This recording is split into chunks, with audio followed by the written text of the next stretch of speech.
கிளாம்பாக்கம் பேருந்து நிலையம் அருகே பள்ளி அமைந்துள்ள சர்வீஸ் சாலையில் தற்காலிகமாக பேருந்து இயக்கப்படாது என கூறியுள்ள அமைச்சர் சேகர் பாபு, ரயில் நிலையம் அமைக்கும் பணியை விரைவுபடுத்த மாநில அரசு 20 கோடி ரூபாயை ஒதுக்கியுள்ளதாக கூறினார்.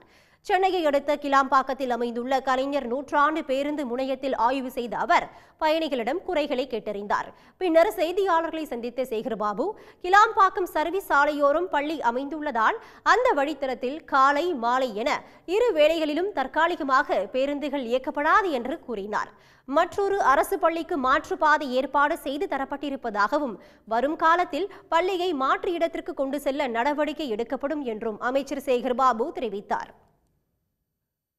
தற்காலிகமாக பள்ளிக்கு பின்புறம் இருக்கின்ற ஒரு வழியை ஏற்படுத்தி தரவும், அதேபோல் பள்ளியினுடைய காலை நேரம் மாலை நேரத்தில் அந்த பாதையில் பேருந்துகளை அனுமதிக்க வேண்டாம் என்றும் தற்போது முடிவெடுக்கப்பட்டிருக்கின்றது.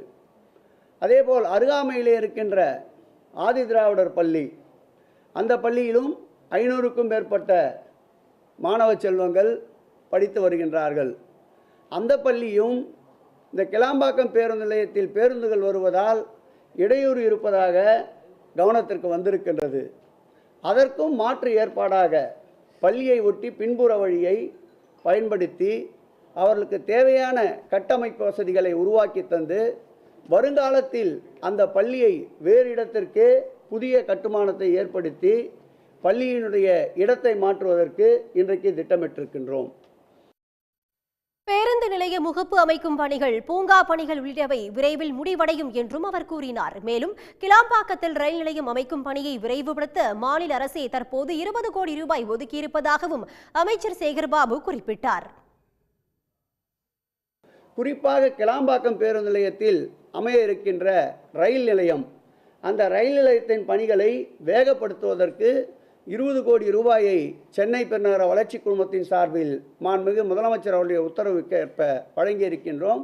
அந்த பணிகளுக்குண்டான ஒப்பந்தம் கோரப்படுகின்ற பணிகளையும் அந்த பணிகளை விரைவுபடுத்துவதற்கு ரயில்வே துறையினருடன் நம்முடைய துறையினுடைய செயலாளர், உறுப்பினர் செயலாளர் கலந்தாய்வு கூட்டத்தை மேற்கொள்ள இருக்கின்றார்கள். அதிமுக ஆட்சி காலத்தில் முறையான திட்டமிடல் இல்லாமல் கிளாம்பாக்கத்தில் பேருந்து நிலையம் அமைக்கும் பணிகள் தொடங்கப்பட்டதாகவும் அதுவே தற்போதைய சிறு சிறு பிரச்சனைகளுக்கு காரணம் என்றும் அமைச்சர் விளக்கம் அளித்தார். அதே சமயம் திமுக ஆட்சியில் அந்த பிரச்சனைகள் படிப்படியாக சரி செய்யப்பட்டு தொலைநோக்கு பார்வையோடு கூடுதலாக கட்டமைப்பு வசதிகளை ஏற்படுத்தி வருவதாக அமைச்சர் சேகர்பாபு தெரிவித்தார். உடனுக்குடன் செய்திகளை தெரிந்து கொள்ள சன் நியூஸ் பெல் ஐகானை கிளிக் பண்ணுங்க.